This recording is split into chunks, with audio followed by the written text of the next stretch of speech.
우리는 지난주에 우리 교회의 이름 늘봄의 첫 번째 의미인 바라봄에 대해 알아보면서 우리가 올바른 믿음의 사람이 되기 위해서는 삶 속에서 늘 우리가 하나님을 바라보고 또한 하나님께서 늘 우리를 바라보고 계심을 잊지 않는 것이 중요하다고 말씀드렸습니다. 오늘은 이제 늘봄의 두 번째 의미인 늘 봄과 같은 교회라는 의미를 성경을 통해 알아보면서 성도의 믿음의 삶은 어떠해야 하는지 함께 알아보고 은혜를 나누고자 합니다. 우리는 때로 아무 조건이나 이익이 없어도 생명 그 자체로 경이로움과 아름다움을 느낄 때가 있습니다.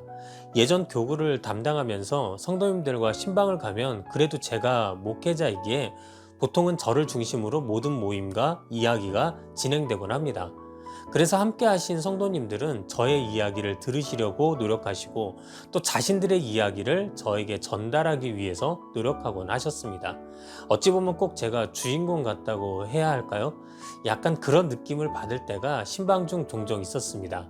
그런데 제가 이런 기분을 느끼지 못하는 신방이 있었습니다. 다시 말해 신방을 갔음에도 불구하고 저를 중심으로 이야기가 되는 것이 아니라 제가 뒷전이 되어버리는 신방이 있더라는 것입니다.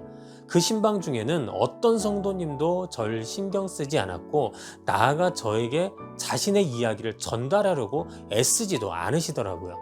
그런데 참 신기한 것은 저도 그 상황에서 아니 어떻게 목사를 앉혀놓고 이렇게 뒷전으로 할 수가 있어? 라고 생각한다거나 혹은 마음에 불편함이 생기지 않더라는 것입니다. 오히려 제가 뒷전임에도 불구하고 저 역시 그분들과 같이 마음 안에 기쁨과 즐거움으로 충만한 신방을 하게 되는 경우였습니다. 여러분, 이건 도대체 어떤 신방이었을까요? 바로 새로운 생명의 탄생을 축하하기 위한 신방이었습니다. 쉽게 말해 자녀 출산 후 함께 이를 축하해 주기 위한 신방이었습니다. 교구나 지역에 교회 다니던 세댁이 아이를 출산하여 몸조리를 하고 집으로 돌아오면 교구 식구들과 함께 축하 신방을 갔었는데 그때는 모든 성도가 목회자가 아닌 그 아이를 한 번이라도 더 보기 위해서 노력하였고 또 그 아이와 눈을 맞추고 손 한 번만이라도 잡아보기 위해 노력하며 또 이것을 즐거워하는 것이었습니다. 그런데 어찌 보면 이런 반응은 너무나도 당연한 반응입니다.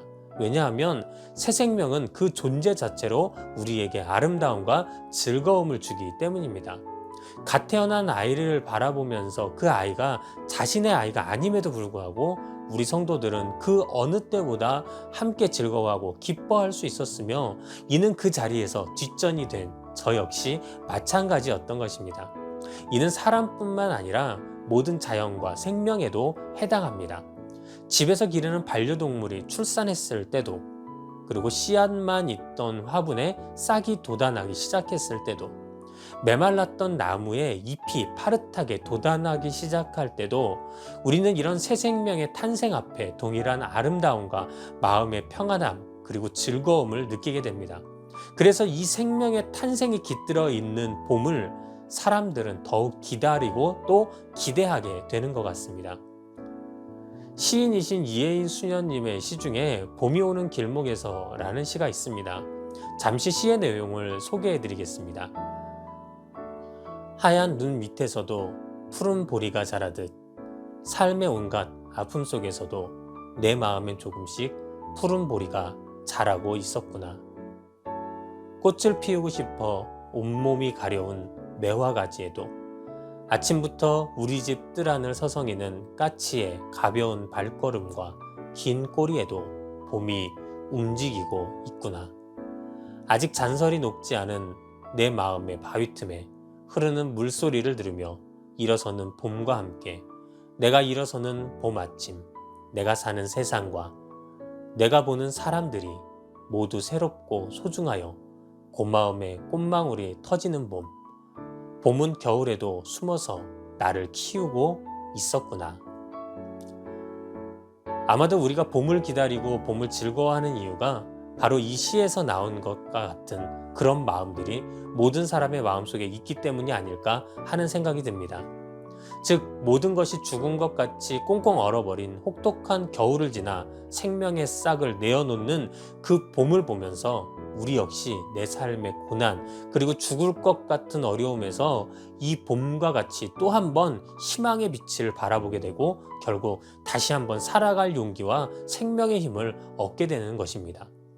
우리 믿음의 성도는 여기서 한 걸음 더 나아가 이 봄을 통해서 죄로 인해 영원히 죽을 수밖에 없던 겨울 같은 우리의 삶이 복음으로 인해 봄과 같은 영원한 새 생명의 은혜를 얻게 되었음을 바라볼 수 있어야 합니다. 봄과 같이 하나님에게서부터 오는 생명의 은혜는 신명기의 이른 비와 늦은 비를 통해 더욱 명확하게 드러납니다. 신명기 11장 13절부터 14절에는 다음과 같이 말합니다. 내가 오늘 너희에게 명하는 내 명령을 너희가 만일 청종하고 너희 하나님 여호와를 사랑하여 마음을 다하고 뜻을 다하여 섬기면 여호와께서 너희의 땅에 이른 비, 늦은 비를 적당한 때에 내리시리니 너희가 곡식과 포도주와 기름을 얻을 것이요. 이 말씀에서 하나님은 이스라엘 백성에게 그들이 하나님을 섬기고 사랑하면 하나님은 그들을 위해 이른 비와 늦은 비를 내리실 것이고 이로 인해 그들은 양식을 얻을 것이라 말씀하십니다. 이는 그들의 생명을 지키고 그 생명을 보존하는 것이 오직 하나님의 은혜임을 분명하게 말씀하시는 구절입니다. 이스라엘은 지중해성 기후와 아열대성 기후가 교차되는 지역에 위치합니다. 때문에 이런 기후에서 농작물은 가을부터 다음해 봄까지만 재배가 가능하고 물이 부족한 탓에 시기적절하게 하늘에서 내리는 비는 그들의 농작물과 나아가 자신들의 생명을 지키는 데 매우 중요한 요소가 될 수밖에 없었습니다. 그 비 중에서도 오늘 성경 속의 이른 비와 늦은 비는 매우 중요합니다. 이른 비는 10월부터 11월 사이에 시작되는데 여름 내내 딱딱하게 말라버린 땅에 내리는 비로 땅을 농작하기에 적합하도록 바꿔주는 비였습니다. 그리고 늦은 비는 겨울을 지나 3월부터 4월경에 내리는 비로 이 비는 모든 식물의 싹을 적셔 농작물의 결실에 절대적인 역할을 합니다. 또한 여름이 오기 전에 온 땅을 초록으로 뒤덮게 만들어 건조한 여름에도 생명을 잃어버리지 않게 만드는 비입니다. 이처럼 이른 비와 늦은 비는 모든 농작물이 결실을 내는 가장 중요한 요소로 작용하고 이스라엘 민족은 제때 내리는 이른 비와 늦은 비를 통하여 자신들의 생명을 지키시는 하나님의 은혜를 느낄 수밖에 없었습니다. 특히 3, 4월에 내리는 늦은 비는 아까도 말씀드린 것처럼 과실뿐만 아니라 주변 땅과 풀의 생명까지도 살아나게 만드는 매우 중요한 비였으며 이 비를 오늘날 우리나라 말로 바꾸어 말하면 바로 봄비가 됩니다. 우리나라에서는 이 봄비를 겨울 동안 움츠러들었던 모든 생명이 그 생명을 피워내기 시작하는 봄의 관문으로 생각하는 것처럼 오늘 말씀 속 이스라엘에서도 이 늦은 비는 겨울을 견뎌낸 농작물이 열매를 맺게 만들어주기에 이 늦은 비를 이스라엘 백성은 자신들의 생명을 지켜주는 매우 중요한 비로 여겼습니다. 그래서 이 늦은 비인 봄비를 통해 이스라엘은 더욱 모든 생명의 주관자 되신 하나님의 은혜를 찬양하고 감사할 수밖에 없었던 것입니다. 실제 성경은 요한복음 1장 3절에 만물이 그로 말미암아 지은 바 되었으니 지은 것이 하나도 그가 없이는 된 것이 없느니라 라고 말하면서 주님께서 모든 세상 만물과 또 모든 생명의 주인 되신다고 분명히 말하고 있습니다. 또한 예수님께서도 마태복음 6장 26절에 공중의 새를 보라 심지도 않고 거두지도 않고 창고에 모아들이지도 아니하되 너희 하늘 아버지께서 기르시나니 너희는 이것들보다 귀하지 아니하냐 라고 제자들에게 말씀하시면서 결국 하나님께서 모든 만물의 주인일 뿐 아니라 그들의 생명까지도 지키는 진정한 주관자 되심을 말씀해 주셨습니다. 그래서 다윗은 시편 18편 2절의 말씀처럼 여호와는 나의 반석이시오 나의 요새시오 나를 건지시는 이시오 나의 하나님이시오 내가 그 안에 피할 나의 바위시오 나의 방패시오 나의 구원의 뿌리시오 나의 산성이시로다 라고 늘 하나님께 생명의 주인이요 주관자 되심을 찬양하고 높여드렸던 것입니다. 그렇습니다. 이처럼 하나님은 늘 자신의 백성들에게 생명의 은혜를 허락하시는 분이심을 우리는 기억해야만 합니다.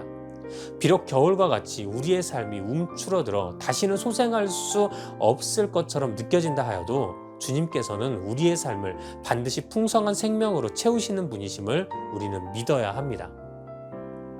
하나님은 그 풍성한 생명을 우리에게 허락하시기 위해 봄과 같은 선물처럼 우리에게 보내주신 분이 계셨는데, 그분은 바로 하나님의 독생자이며 인류의 구원자 되신 예수 그리스도이십니다. 오늘 성경 본문에서도 보면 그 안에 생명이 있었으니 이 생명은 사람들의 빛이라 라고 말씀하면서 오직 예수 안에 생명이 있고 그 생명이 곧 오늘 우리의 생명의 근원임을 분명히 하고 있는 것입니다.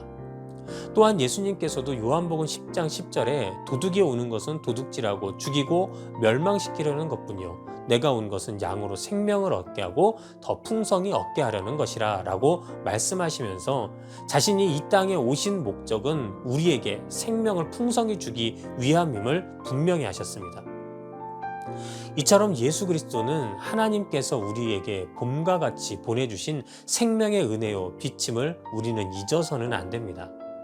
오직 예수 그리스도만이 우리를 영원한 죽음에서 영원한 생명으로 건져주실 분이시며 오직 예수 그리스도만이 우리를 죄의 자녀에서 하나님의 자녀로 바꿔주실 분이십니다. 그러니 우리는 아무리 삶이 힘들고 고난스럽다 할지라도 내 안에 계신 예수 그리스도로 말미암아 생명의 소생을 체험할 수 있음을 반드시 믿어야 합니다. 예전에 교구를 담당하고 있을 때 나이 80이 넘으신 권사님께서 감기 몸살에 걸려 예배에 못 나온다고 연락을 하셨습니다. 원래는 바로 신방을 갔어야 했는데 교회에 급한 일이 생겨서 바로 가지 못하고 일단 급한 대로 전화를 드려서 좀 나중에 신방을 가겠노라 양해를 구하였습니다. 그런데 권사님께서 지역장님에게 전화해서는 섭섭해하면서 내가 이제 늙고 힘없어지니까 교구장이 신방도 바로 안 오는 거냐? 라고 신세한탄을 하셨다는 것입니다. 그래서 그 이야기를 들은 지역장님은 저에게 이 사실을 알려주셨고 이에 저는 지역장님과 함께 신방을 가게 되었습니다. 신방을 가면서 지역장님은 목사님, 권사님 화가 많이 나신 것 같으니까 마음의 준비 단단히 하셔야 할 것 같아요 라고 말씀하시면서 걱정을 하셨습니다.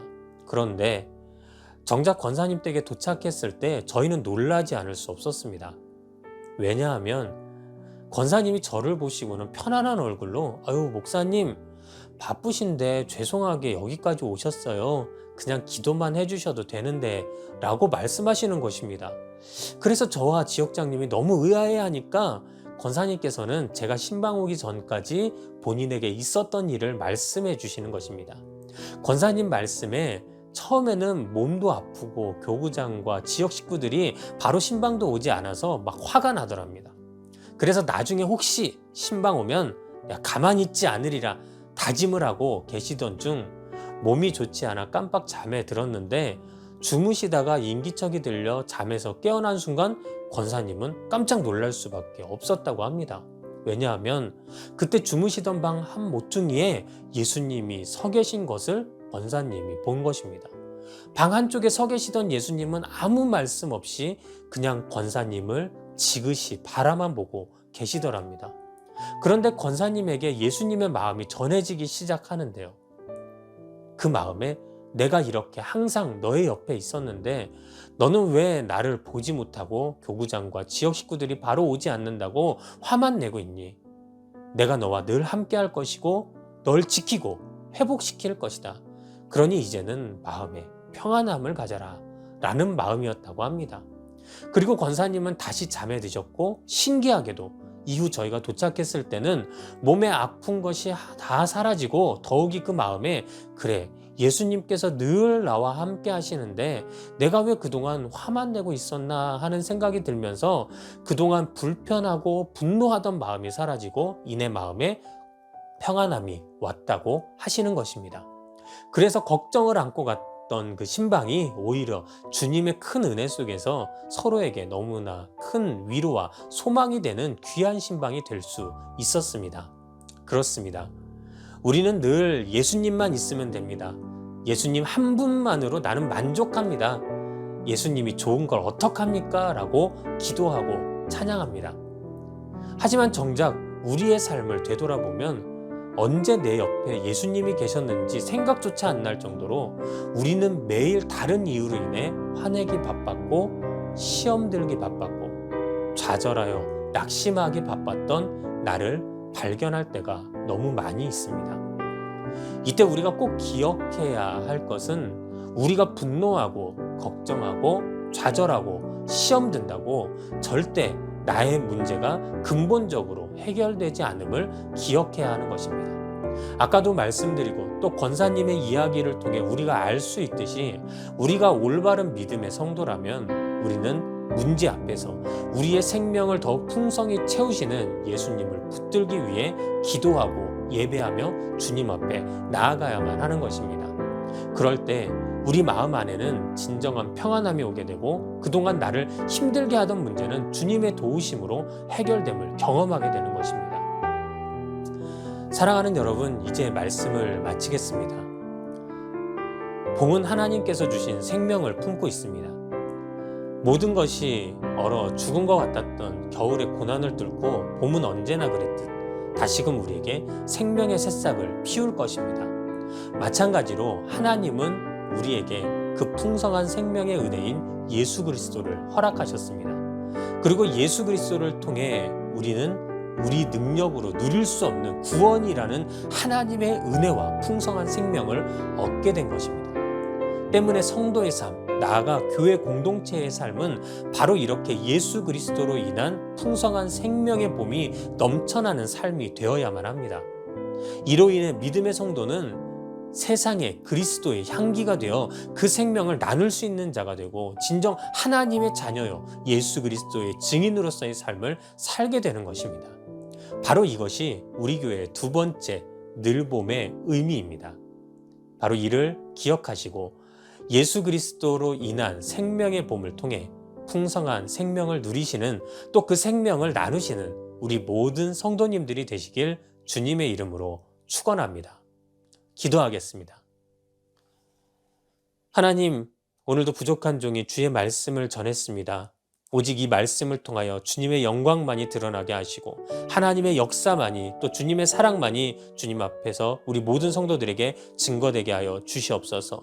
특별히 오늘 말씀과 같이 주님께서 허락하신 예수 그리스도로 인한 그 생명의 풍성함이 오늘도 우리의 삶에 가득 넘쳐나게 하여 주시어서 그 그리스도의 향기와 생명을 나누기에 부족함이 없는 또한 우리 모든 믿음의 사람들이 되게 하여 주시옵소서. 오늘도 주님께서 나와 함께 하심에 감사와 영광 올려드리오며 예수님의 이름으로 기도드렸사옵나이다. 아멘.